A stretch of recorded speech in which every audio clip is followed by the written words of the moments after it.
Hi, Dr. Heather here from Wellspring Chiropractic. Today we are talking about stress and how to manage stress better, and I'm actually thinking about my summer vacation when I was camping, and I learned so much from that camping that we do every year. Now, there are things that I love about it, and there are some things that are a little challenging with camping, which is getting everything to the campground. And we actually go to an island, so we are transporting stuff out of the car, onto the boat, off the boat, onto the island. But the thing that I'm thinking of is when we pack the car, I am really good at packing this car completely full.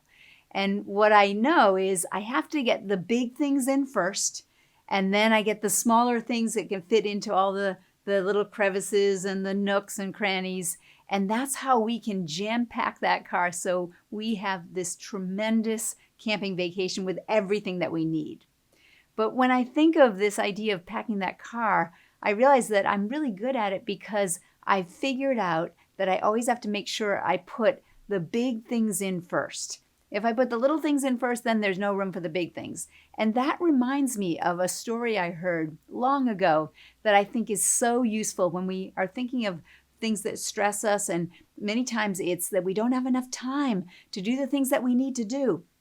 And so there was this high school science teacher, and he was teaching his class, and he was showing them some of the laws of physics and talking about volume. And so what he did is he took a jar and he took some rocks and he put the rocks in to the jar, and he put them in until he had all these big rocks, and there wasn't room for any more big rocks. And so he asked the class, what do you think about this? Is there any more room? And the class said, no, there's no more room for any more of those big rocks. And then he says, but hang on.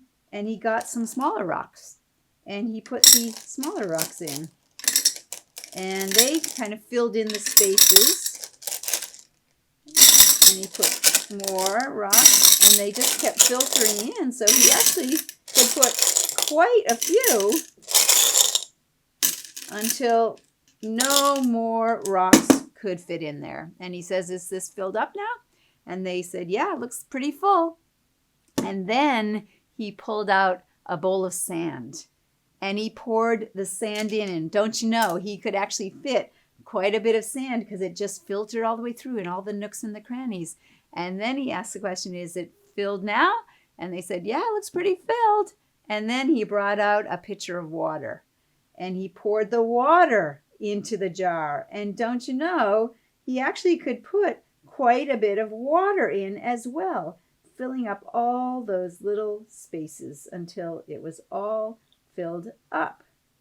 And then he asked the class, what did you learn from this? And one student said, well, it looks like there's always room for a little bit more. And oftentimes that's the way we're living our life, where we always think we can squeeze one more thing in. I know that I'm guilty of that.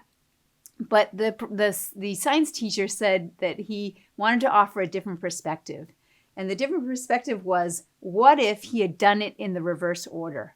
What if he had put all the water in first, and then he tried to add anything else? Would there have been any room? No, there wouldn't. And so the moral of the story actually is to make sure you put the big rocks in first. And that applies to this idea of managing stress. Is so often we have so many distractions. I'm going to suggest to you that you every day go by a very thought out to-do list of what you want to get done that day, rather than letting your email dictate how you're spending your time. Who's guilty here? Who opens up their email to just kind of clean things up? Next thing you know, an hour goes by and everybody else's problems or everybody else's ideas of how you should be spending your time are how you've spent that time. Instead, go to your to-do list and think very carefully, what are the big rocks for you? What are the things that are maybe not urgent, but are important, that you want to make sure you get those things done, because that's going to move you in the direction that you want to be achieving your goals. So I hope that you found that this was useful. Big rocks is the theme of the day for how to manage stress better. Make sure you get your big rocks in every day. I hope you found this helpful. If you did, please share it with friends and family. I look forward to sharing more with you again soon.